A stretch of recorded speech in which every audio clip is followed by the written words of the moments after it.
noches, ¿cómo andan?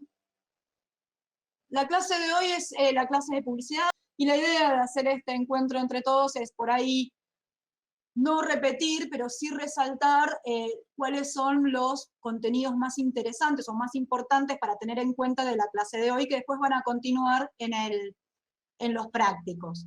Voy a compartir entonces la pantalla. Ahora bien, la clase de hoy tiene que ver con medios, consumo y publicidad, y la idea del consumo, ¿no? Es como, ¿cuál es esta relación entre lo que consumimos nosotros y la publicidad que vemos, ¿no? La publicidad que cada vez nos invade un poco más, ¿no? Cada vez es como que pareciera que no hay lugares libres o sueltos de esa publicidad, y como decía ahí en el teórico, en algún punto de la escuela de Frankfurt, o como vimos en la primera clase, ¿no? Adorno, a Benjamin y demás, fueron los primeros en dar cuenta y pensar estos elementos de la publicidad a principios del siglo XX, y cómo esta publicidad se hacía cada vez más y más invasiva.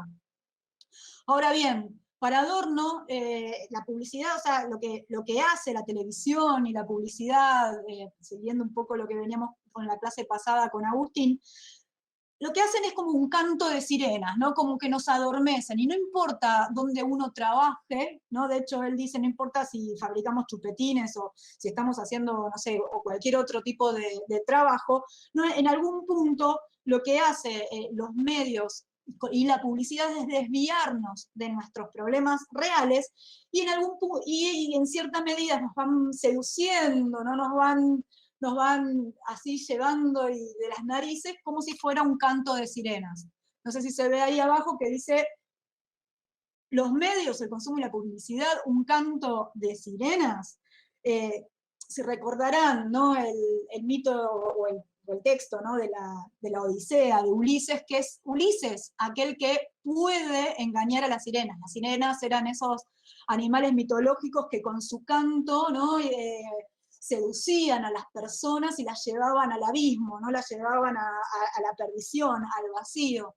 Y es Ulises que, gracias a lo que le dice Circe, ¿no? Le pone cera a todos los remeros de su barco, él se ata a un mástil, entonces con este ardid, con este engaño, puede pasar por el lugar de las sirenas, él puede escucharlas, pero puede engañarlas, o sea, puede ver sus mecanismos, ¿no? Pero puede seguir adelante y no caer, ¿no? En ese hechizo.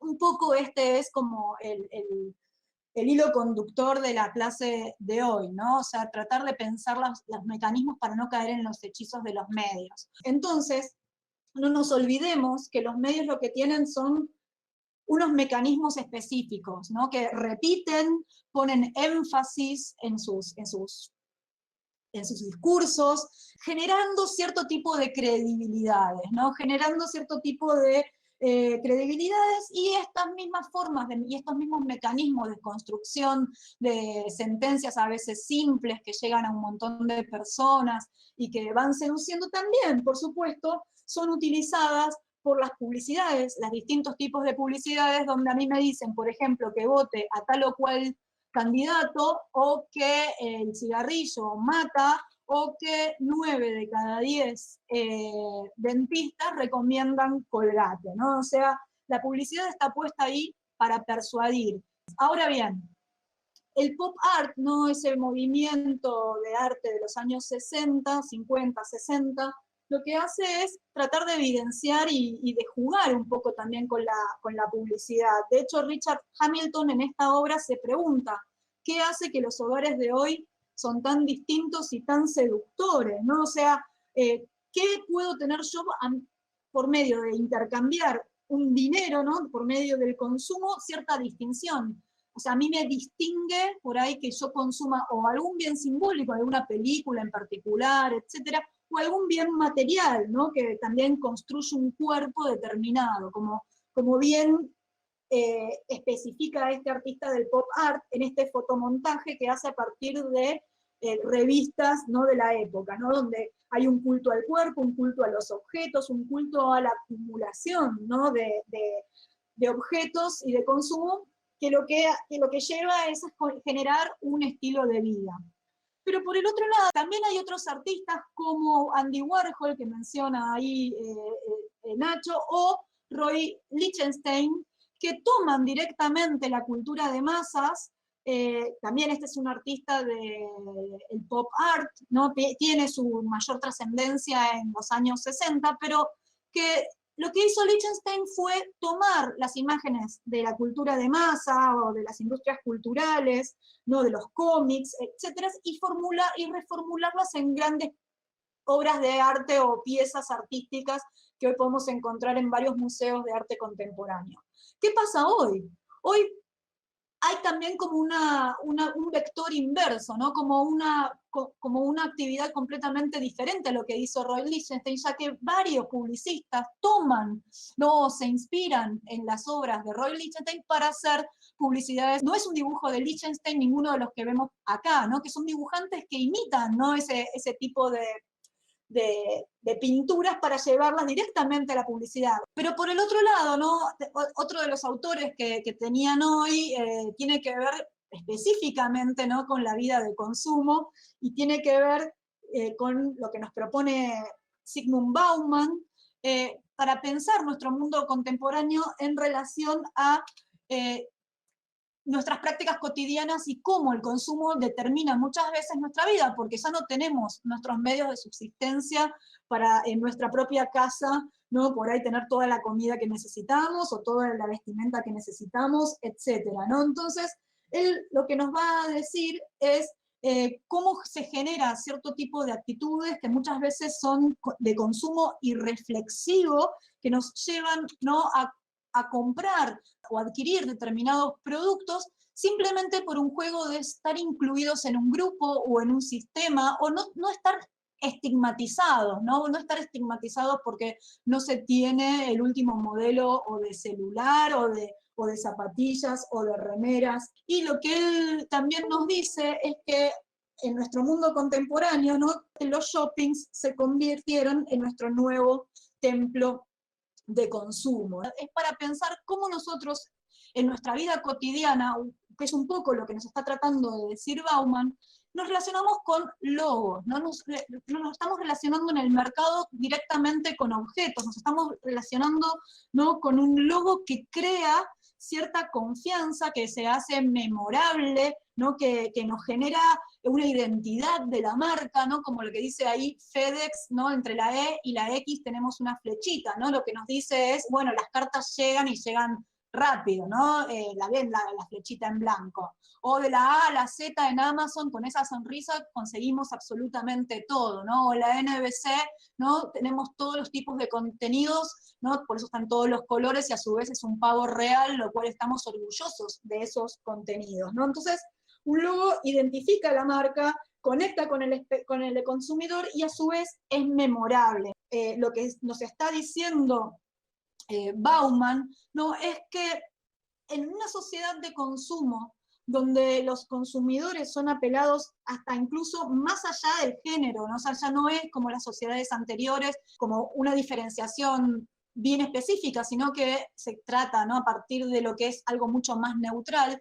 Lo más importante es el hágalo usted mismo, ¿no? Llegar a ser por medios de consumo y empieza a haber cierta identificación, ¿no? Cómo se construye valor, ¿no? A partir de la adquisición que se genera en las compras, ¿no? O sea, ese desempeño personal que cada cual hace para construirse de determinada manera, la eficiencia en el consumo. Pero un poco lo que nos está diciendo Bauman es que los miembros de una sociedad, nosotros mismos al consumir, nos convertimos en bienes de consumo, ¿no? Nos convertimos a imagen y semejanza de ese mercado, de lo que ese mercado quiere, pero algo aún peor, ¿no? que nos dice Bauman, y que vamos a retomar este concepto hacia final, después del parcial, ¿no? Hacia final de la segunda parte, es como por medio del consumo nuestro cuerpo también se vuelve mercancía, ¿no? O sea, entonces lo que nos dice Bauman es que para ser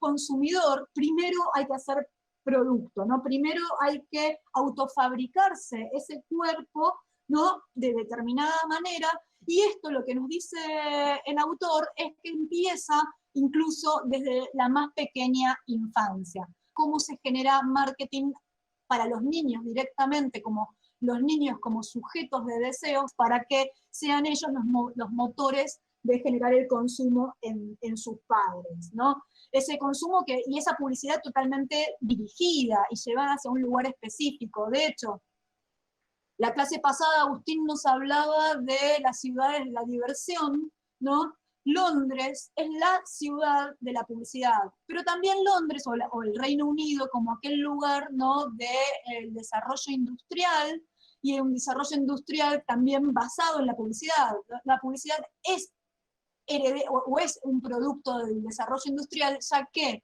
al generar tantos bienes, ¿no? Al tener un sistema, ¿no? de industrialización cuyo proceso es generar bienes permanentemente y necesita vender, la publicidad, la función de la publicidad es incentivar ese consumo, ¿no? O sea, es garantizar que ese sistema funcione, es tener, o sea, es generar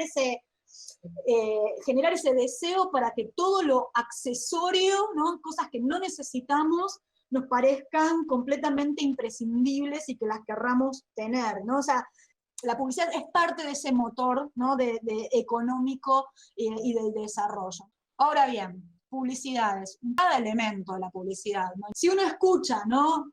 Bueno, no tengo una Sprite, tengo una botellita de agua, y escucha el que se abre, ¿no? de la publicidad en pleno calor de 40 grados, tal vez me den ganas de tomar una gaseosa, sea Paso de los Toros, o sea Sprite, o sea alguna de ellas. O, ¿no? Por el otro lado, pensando un poco la publicidad y la seducción, hay autores, ¿no? que nos dicen que la publicidad nos lleva, ¿no? a ser una sociedad completamente erotizada todo el tiempo, porque la publicidad seduce, pero muchas veces está jugando con algunos ciertos dobles sentidos, ¿no? La publicidad es una forma de comunicación. ¿Y qué es entonces lo que hace la publicidad trabajando desde todos los niveles del lenguaje audiovisual, pero sobre todo del lenguaje persuasivo? Es generar deseo, ¿sí? No se venden productos, sino que se venden promesas, ¿sí? Es un factor muy importante. Por un lado la música, por un lado el sonido, cada uno de los sonidos que acompañan, pero por otro lado también las imágenes y el texto, cómo esto se combina, ¿no? para generar, ¿no? Cierto tipo de empatía, de deseo, de querer tener eso que allí se vende, ¿no? Porque a partir de ese consumo, si nos ponemos a pensar en las publicidades, ¿no? lo que nos trae es sumamente un montón de felicidad. Al final, al consumir, vamos a tener algún tipo de éxito, sea social o sea sexual, no hay un cierto triunfo acumulado, ¿no? Competencia, libertad, sexualidad, ¿no? Aventuras sobre todo, las de auto, ¿no? También lujo, las de perfume, ¿no? Moda, prestigio, pero lo que más venden es belleza y juventud, ¿no? O sea, ese lugar de fama, ¿no? De culto al cuerpo, culto a la juventud. Y todo esto lo que nos lleva es a pensar que la publicidad siempre, siempre, no está en tiempo por ahí muy presente, sino está en ese tiempo futuro, ¿no? Ya que vamos a generar algo, ¿no? Nos está dando una promesa de aquello que vamos a tener por este consumo. Y si los shoppings, ¿no? son nuestro templo, ¿no? nuestro templo de la vida moderna, según Bauman, ¿cuál sería, ¿no? el día de mayor consumo? En el Oriente es otro, no es el que voy a mencionar, pero bueno, por lo menos en el mundo occidental. ¿Sábado puede ser? ¿Cómo? Cerca de Navidad. Ah, el día del año. Ah, sí, Navidad. 24 de diciembre. Perfecto, ¿no? O sea, yo también creo en vos, de capaz felicidad, ¿no? O sea, la Navidad. La Navidad que a su vez, ¿no? El ícono Papá Noel está tomado por una marca. El atuendo de Papá Noel era verde, rojo y blanco, ¿no? No era rojo y blanco solamente, o sea, no, que adquirió los colores de esta marca, recién, hace bastante pocos años, ¿no? O sea, de toda la tradición de Santa Claus, ¿no? Recién en el siglo XX es cuando una marca, ¿no? En los años 30 se apropia de este ícono y lo tiene como propio. Pero voy a dejar de compartir un poquito y voy a compartirles otra publicidad, para cambiar un poco también, a partir de compartiéndoles directamente la pantalla, la pestaña. Y es una publicidad de Coca-Cola, una publicidad argentina del 2002. Para los gordos, para los flacos, para los altos, para los bajos, para los que ríen, para los miopes, para los que lloran, para los optimistas, para los pesimistas, para los que lo tienen todo, para los que no tienen nada, para los abiertos, para los que juegan, para los cerrados, para las familias, para los ansiosos, para los reyes, para los magos, para los comprometidos, para los náufragos, para los rockeros, para los que van en tren, para los educados, para los que sufren, para los motociclistas, para los de allá, para los que trabajan, para los de acá, para los románticos, para los que te quieren, para los que no te quieren, para los que te quieren mucho, para los que te quieren poco, para los bronceados, para los nudistas, para los supersticiosos, para los originales, para los malabaristas, para los calculadores, para los pelados, para los deportistas, para los que leen, para los que escriben, para los astronautas, para los gemelos, para los distintos, para los payasos, para los que viven solos, para los que viven juntos, para los vuelteros, para los que besan, para los primeros, para los últimos, para los hombres, para los precavidos, para ella, para los músicos,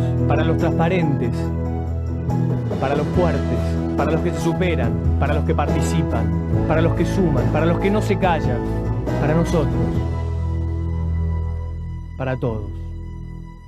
Se hizo como un concurso y esta publicidad ganó porque es simple, ¿no? Es la idea de la publicidad, esa idea de la publicidad que lleva a generar una comunicación de un concepto. El concepto es claro, es simple. Había otro tipo de publicidades, ¿no? Que tenían que ver con campañas de concientización y demás, otro tipo de conceptos que no son para algo que tiene que ver meramente comercial de un producto, ¿no? Sino que tiene que ver con actitudes, conductas, etcétera.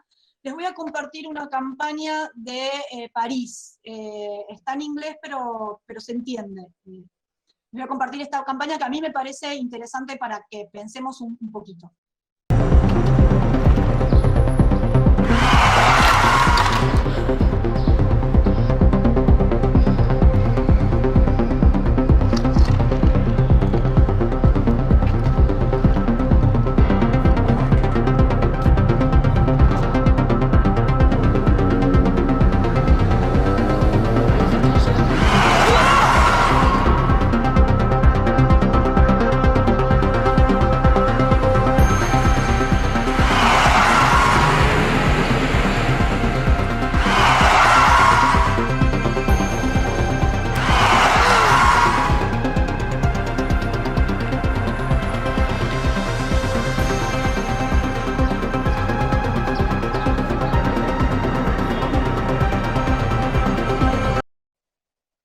Publicidad interactiva, ¿sí? Muy de moda hoy en día, ¿sí? O, no sé, yo había visto cuando era más chica una película llamada Minority Report, no sé si se acuerdan, si alguno las vio, ¿no? Que le seguían la publicidad a cada una de las personas. Bueno, más o menos es esto. Ya hoy hay muchas publicidades, ¿no? que toman, ¿no? a la persona que pasa por ahí, o que uno puede interactuar con la publicidad y generar, por ejemplo, la publicidad de Mango, que podés poner, es una marca de ropa donde podés ponerle las distintas ropas a las personas para ver cómo te queda y todo, pero esto es una publicidad interactiva, ¿no? Pero podemos pensar esta publicidad en tanto que influye directamente en el usuario, ¿no? Esta idea de que ese espectro digital donde uno interactúa todo el tiempo, en este caso con cámaras y con sensores, ¿no?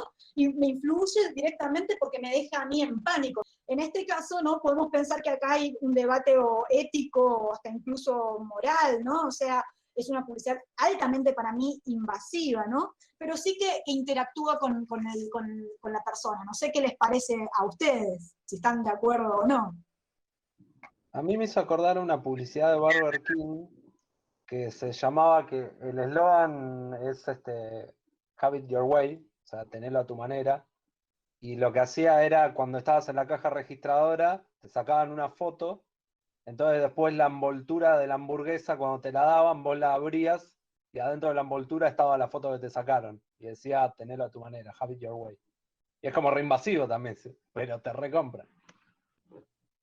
Pero en esta cuestión, ¿no?, de las publicidades más interactivas, también lo que es importante es que cuente algo interesante, ¿no? También, o sea, es invasivo, como decías vos, también con la hamburguesa, pero esa relación, en algún punto, algún twist tiene que tener. Acá en este caso, por ejemplo, esa foto final que se saca, ¿no?, termina siendo como hasta incluso un recurso que vuelve a ser tomado por las redes sociales, ¿no?, que vuelve a ser tomado por las redes sociales y vuelve a circular para otros usuarios que tal vez no cruzaron en esa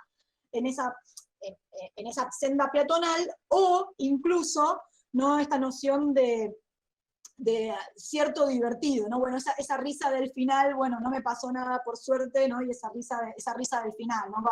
Comparándolo un poco con la clase de la semana pasada que nos dio Agustín. Pero sí, McDonald's tiene muchas de estas publicidades que tienen que ver, hay una publicidad de McDonald's de Spotify, ¿no?, donde utilizaba, no sé si se acuerdan, las papas fritas para que vos escanees y tengas una canción, ¿no?, o la playlist, que tiene cierto tipo de, ahora que dijiste lo de las hamburguesas, cierto tipo de interactividad.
Publicidades también del espectro digital de hoy en día, que lo que nos llama, acá que nos estás compartiendo, Carla, la que se hizo viral ahora, bueno, ahora la voy a ver. Gracias por compartir. Es una de onda que te parás frente al semáforo y están esperando, te capta la cara y si no tenés casco está esperando el semáforo a que vos te pongas el casco para ponerse en verde. Muy buena, me encantó. Ahora la voy a ver.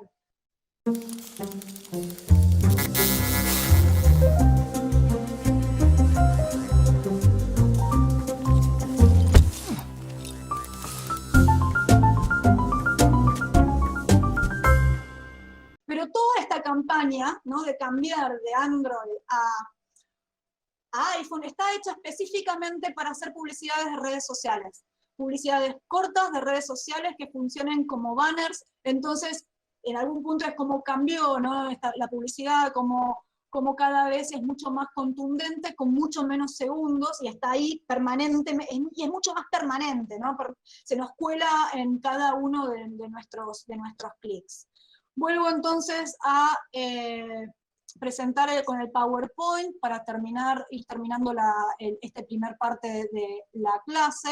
Un poco a modo de ir concluyendo, ¿no?, y pensando estos temas. A mí también me interesa pensar, ¿no?, como la noción de la publicidad o de los medios y el consumo, más que nada, no nos vuelven zombies, ¿no? O sea, no nos vuelve cada vez más zombies y cada vez actuamos más irreflexivamente, como decía la escuela de Frankfurt, hipnóticos, ¿no?, sin ni siquiera pensar, ¿no? Como por ejemplo sucede en esta noción de zombie que surge en los últimos 10 años. Ya hay bastantes publicaciones que hablan de nuestra sociedad como una sociedad zombie, ¿no? Pero en algún punto pensar, ¿no?, lo que sucedió o lo que sucede, y los peligros que hubo incluso con el Pokémon GO, ¿no?, donde hubo bastantes peligros de algunas personas que llegaron caminando a lugares que no tendrían que haber llegado, O lo que sucedió en Taiwán, que todo el mundo llegó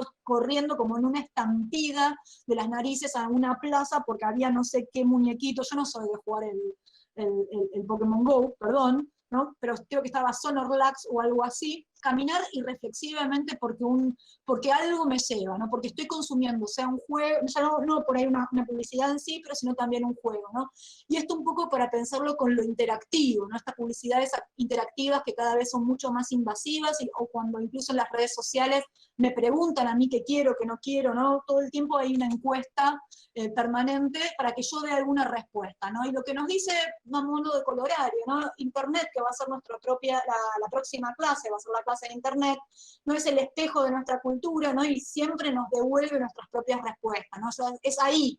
Nosotros le estamos dando todo el tiempo data, todo el tiempo un montón de elementos, ¿no? Y es allí donde nosotros creemos que somos productivos porque posteamos en nuestras redes sociales, etcétera, pero en realidad esos posteos nos convierten a nosotros en sujetos de consumo. Para Boris Groys, ¿no? Nosotros tenemos una relación media narcisista con estas plataformas, ¿no? Nos estamos permanentemente viendo a nosotros mismos y enamorándonos de nosotros mismos en ese espejo.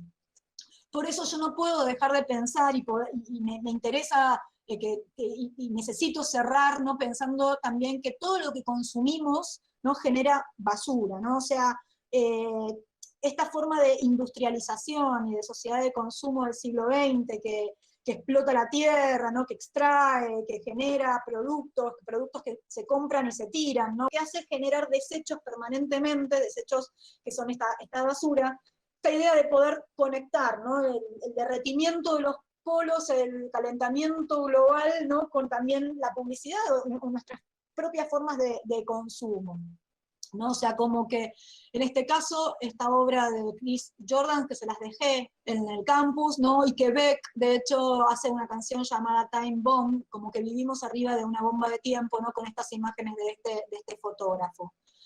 También les recomiendo que vean este clip de Peter Capusotto, ¿no? De consumo, ¿no? Y de esta idea de que las cosas que compramos por 2 pesos, que no sirven para absolutamente nada, y haciendo una parodia, ¿no? De hecho, a la banda de Sumo, ¿no? Donde Sumo sí, a veces así, algún tipo de consumo irónico dentro de sus canciones, como en esta, ¿no?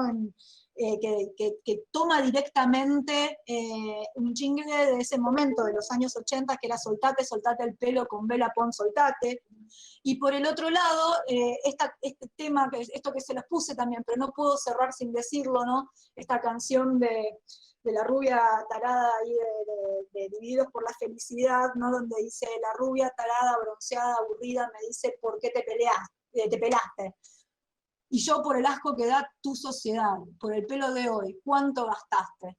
Por el pelo de hoy, ¿cuánto gastamos? ¿No? Y sobre todo, a veces en la tintura, las mujeres, ¿no? O quien se tiña el pelo de los colores que se quieran teñir el pelo, o incluso cuanto más largo los cabellos en las publicidades de crema de enjuague, de shampoo, mejor porque gastan más, ¿no? Más allá que también en esta canción habla de, ¿no? Hombres encajados en Fiorucci, ¿no? O te gustó el nuevo Bertolucci, ¿no? También habla, ¿no? De consumos, de bienes simbólicos por un lado o por bienes culturales por el otro, ¿no? Tener en cuenta, ¿no?